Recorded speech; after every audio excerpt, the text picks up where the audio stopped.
की कृपा सदैव बनी रहे। तो आज हम वैशाख मास महात्म्य का 8वां अध्याय सुनेंगे। तो अध्याय को अंत तक प्रेम पूर्वक सुनिएगा। मैथिल ने कहा, हे ब्राह्मण, इक्ष्वाकु का पुत्र जल का दान न करने से 3 बार पपिया हुआ, बाद में मेरे घर में छिपकली हुआ। उसके पाप कर्मों के फल स्वरूप ऐसा उचित ही हुआ, और संतों की सेवा न करने के कारण उसने गिद्ध की योनि पाई तथा कुत्ते की योनि भी पाई। आपने कहा कि उसने 7 बार कुत्ते की योनि प्राप्त की है, यह मुझे उचित नहीं जान पड़ता। उसने संतों को दोष नहीं दिया और पाप भी नहीं किया, इसलिए उनकी सेवा न करने के कारण उसको निश्चय फल न मिलना चाहिए। दूसरों को पीड़ा देना अवश्य पाप है और अनर्थ का कारण होता है। उसको बिना कारण यह बुरी योनि क्यों मिली? अपने प्रिय शिष्य की इस शंका को दूर कीजिए। राजा से ऐसा प्रश्न करने पर महायशस्वी श्रुतदेव जी धन्य है ऐसा कहकर वर्णन करने में प्रवृत्त हुए। श्रुतदेव जी बोले, हे राजन, सुनो, मैं कहता हूँ। दिव्य कैलाश के शिखर पर शिव जी ने पार्वती से यह कहा था, इन सब लोगों की सृष्टि करके बाद में इनमें रहने वाले लोगों के लिए इस संसार तथा परलोक को 2 प्रकार की विधि बनाई गई है। प्रभु ने इनकी स्थापना के लिए प्रत्येक के 3 हेतु रखे, यथा जल सेवा, अन्न सेवा तथा औषधि की सेवा। हे महाभाग, ये तीनों इस संसार की स्थिति के कारण हैं। इस प्रकार से हे राजन, श्रुति में परलोक के लिए 3 कारण कहे गए हैं। साधुओं की सेवा, विष्णु की सेवा तथा धर्मपथ की सेवा। ये तीनों परलोक के हेतु पूर्व काल से निर्माण हुए हैं। जिस प्रकार से घर में इकट्ठा किया धन मार्ग में प्रयोग होता है, हे राजन, इस संसार में किए हुए कर्म संपत्ति की तरह होते हैं। और हे राजन, साधुओं की दुखद इच्छा भी कभी कभी अनर्थ का कारण होती है। तब यह स्पष्ट है कि अप्रिय वाक्य जो दुख का हेतु होता है तो क्यों बोले। इसका एक प्राचीन इतिहास मैं कहता हूँ। इस रोमांचकारी पाप नाश करने वाले अति आश्चर्यकारक वृत्तांत को सुनकर प्राचीन काल में यज्ञ दीक्षा के लिए आए हुए दक्ष प्रजापति भूपति महादेव जी को बुलाने के लिए कैलाश पर गए। उनके हित की कामना करने वाले महादेव जी उनको देखकर नहीं उठे। मैं सब देवताओं का गुरु हूँ, सनातन हूँ तथा वेदों में निपुण हूँ। ये सब बलि लेने वाले इंद्रादि देवता मेरे नौकर हैं। शास्त्र जानने वालों का यह मत है कि मालिक नौकर के लिए, पति अपनी भार्या के लिए तथा गुरु शिष्य के लिए न खड़ा हो। गुरुत्व के विषय में संबंध ही कारण नहीं होता है। श्रुति वाक्य ये है कि बल, ज्ञान, तप तथा शांति जिसमें अधिक होती है वही गुरु कहलाता है। इनके सिवाय वे नीच व्रते हैं जो स्वामी इत्यादि के आने पर आदर के लिए खड़े नहीं हो जाते। उनकी आयु से धन तथा यश और संतति शीघ्र नष्ट हो जाती है। इसलिए यद्यपि यह मेरा प्रिय और ससुर है तो मैं भी नहीं खड़ा होता। इस प्रकार सोच कर उसके हित को चाहने वाले शिव जी अपने आसन से नहीं उठे। शिव जी को न उठे देखकर प्रजापति बड़े क्रुद्ध हुए और महादेव जी के सामने ही अनेक प्रकार से उनकी निंदा करने लगे। वह इस दरिद्र अकुरात्मा को बड़ा घमंड है, जिसका धन अधिक व्यय वाला बैल है, जिसके शरीर में चमड़ा ही शेष रह गया है, काले सर्प को धारण करता है, अतएव बड़ा पाखंडी है। ईश्वर इस वृथा अहंकार करने वाले को कैसे कल्याण देगा। संसार में नीति जानने वाले जानते हैं कि चरमदारी यह पवित्र है। यह दरिद्र शीत से त्रस्त होकर हाथी के अपवित्र चमड़े को धारण करता है, जिसका घर शमशान है और सर्प आभूषण है। न इसमें धैर्य है न ज्ञान है। वृकासुर ने इसको भगा दिया था। दिन रात भूत प्रेत पिशाच इत्यादि दुर्वनों का इसका साथ है। न इसके कुल के विषय में कुछ सुना जाता है न यह साधुओं से प्रशंसा किया जाता है। दुरात्मा नारद ने इसकी प्रशंसा की थी। इसी के समझाने पर मैंने अपनी कन्या सती को ब्याहा। वह भी पृथक धर्म की हो गई और सुख से इसके घर में रहती है। हम लोगों से प्रशंसा करने योग्य यह नहीं है। और हमारी कन्या भी गई, जैसे कुम्हार का घड़ा चांडाल के हाथ चला गया हो। इस प्रकार से दुर्बुद्धि दक्ष सती तथा शिव को बिना बुलाए उसकी बड़ी निंदा करके चुपचाप घर चला गया। तब यज्ञशाला में जाकर ऋषि तथा मुनियों के साथ शिव जी की निंदा करते हुए यज्ञ करने लगा। ब्रह्मा तथा विष्णु को छोड़कर सब देवता आए तथा सिद्ध चारण गंधर्व यक्ष राक्षस तथा किन्नर लोग भी आए। तब पुरायवती सती देवी स्त्री जाति की चंचलता से प्रलुब्ध होकर उत्सव देखने तथा आए हुए बंधुओं को देखने के लिए उत्सुक हुई।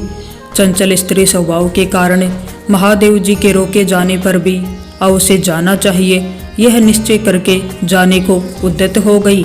शिव जी ने कहा, हे पार्वती, वह सदा सभा के बीच मेरी निंदा करता है, वह तुमसे सही न जाएगी। उसको सुनकर तुम सचमुच शरीर को त्याग दोगी। मेरी कृपा की इच्छा करने वाली तुमको न सहने की बात भी सहना पड़ेगा। हे देवी, मैंने जैसा किया है वह तुमसे न होगा, इसलिए तुम यज्ञशाला में मत जाओ, निश्चय ही तुम्हारा कल्याण नहीं होगा। इस प्रकार से समझाने पर भी सती चंचलता के कारण फिर भी गई। सती घर से अकेली पैदल चलने लगी। ऐसा देखकर बैल ने शीघ्र ही उसको अपनी पीठ पर बैठा लिया। करोड़ों भूत समुदाय तब सती के पीछे पीछे चले।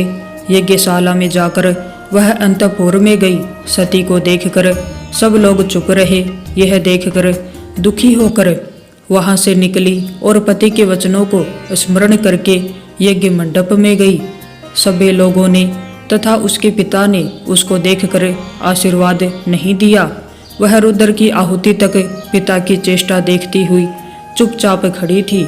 रुद्र को छोड़कर आहुति देते देखे आंख में आंसू भरकर देवी बोली, जो मनुष्य बड़ों का उल्लंघन करता है उनका प्राय कल्याण नहीं होता। लोक के निर्माण करने वाले, लोक के पोषण करने वाले, सबके प्रभु तथा नाश न होने वाले ऐसे शंभु को अग्नि में आहुति क्यों नहीं दी जाती? इन आए हुए महात्माओं में से एक ने भी तुम्हारी दुर्बुद्धि को हरण नहीं किया। इनका भाग्य भी उल्टा देख पड़ता है।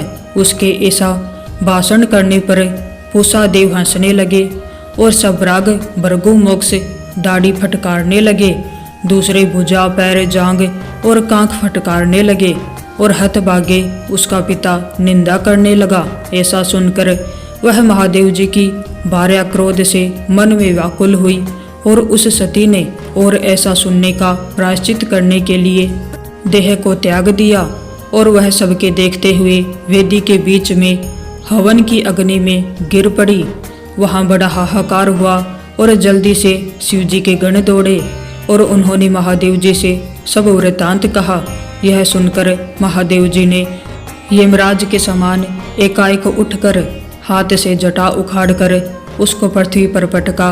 तब विपुल शरीर धारी महाबली वीरभद्र उत्पन्न हुआ। उसकी 100 भुजा हुई और उसका तेज यमराज के समान था।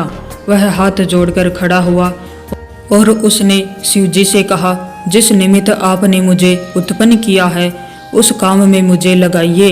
ऐसा कहने पर क्रुद्ध महादेव जी ने सामने खड़े हुए वीरभद्र से कहा, तू मेरे निंदक दक्ष को मार डाल, उसी के कारण मेरी प्रिया मरी है।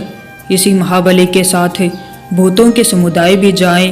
भगवान से ऐसी आज्ञा पाकर वे सब शीघ्र ही दक्ष की सभा में पहुँचे और उन्होंने देवता देते मनुष्य इत्यादि सब पर बड़े बड़े वीरों को मार डाला। हंसने वाले पूषा के दांत और जटा को नोच डाला और उस दुरात्मा भृगु की दाढ़ी मूछ को उखाड़ डाला।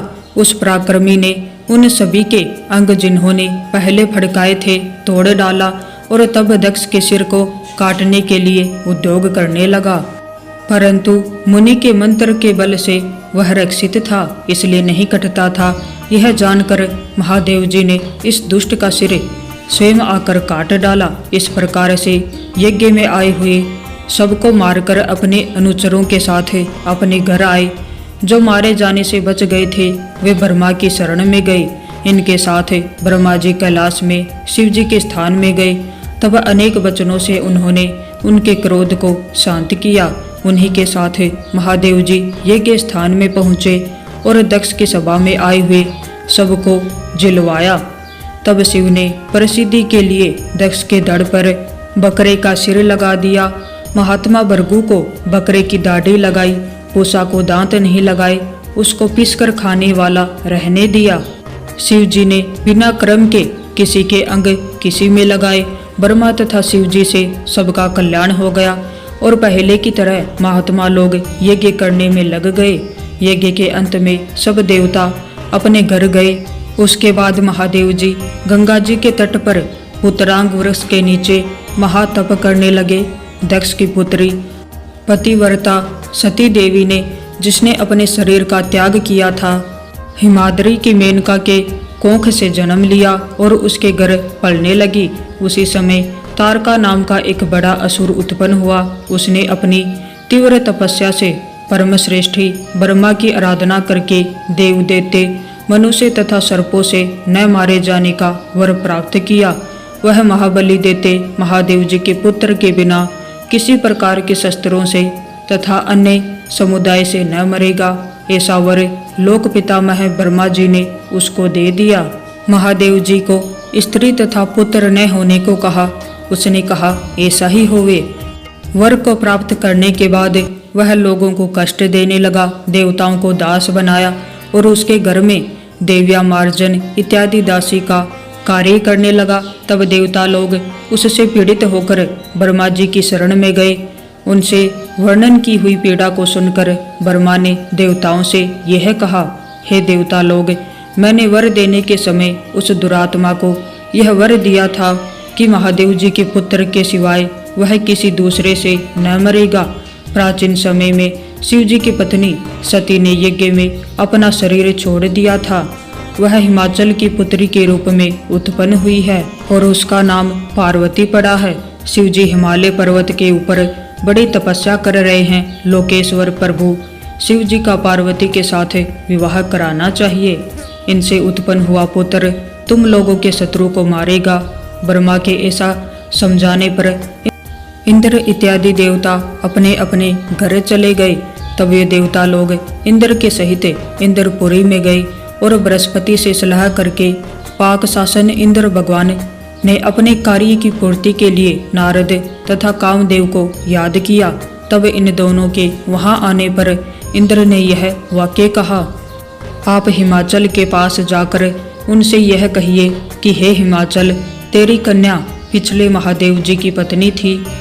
दक्ष की कन्या के विछोह में शिव जी तेरे शिखर पर तप कर रहे हैं। उनकी सेवा के लिए उनकी प्रिया को नियुक्त करो। वही उनकी भार्या होंगी और वह उसके पति होंगे।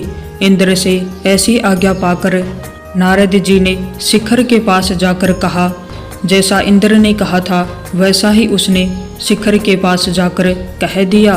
बाद में कामदेव को बुलाकर इंद्र ने कहा, देवताओं के हित के लिए तथा शिव जी के हित के लिए वसंत के साथ शिव जी के तपोवन में जाकर वहां इच्छा अनुरूप वसंत के गुणों को फैलाकर जब पार्वती शिव जी के समीप होवें तब तुम चुपचाप बाण चलाकर महाप्रभु को मोहित करो। ऐसी आज्ञा होने पर कामदेव ने बहुत अच्छा कहकर प्रस्थान किया और वह वसंत के साथ रति के साथ तथा दास के साथ वहां पर प्रस्थान किया। अपनी शक्ति से बिना समय के ही वसंत ऋतु का विस्तार किया। उस सुंदर वन में सर्वत्र मंद वायु बहने लगी। कदाचित महादेव और पार्वती जी आपस में बातें कर रहे थे। तब कामदेव ने उत्तम धनुष को लेकर शिव जी के पीछे की ओर जाकर के एक पेड़ की आड़ बना करके एक बाण छोड़ा और दूसरा छोड़ने के लिए बड़ा उद्योग कर रहा था।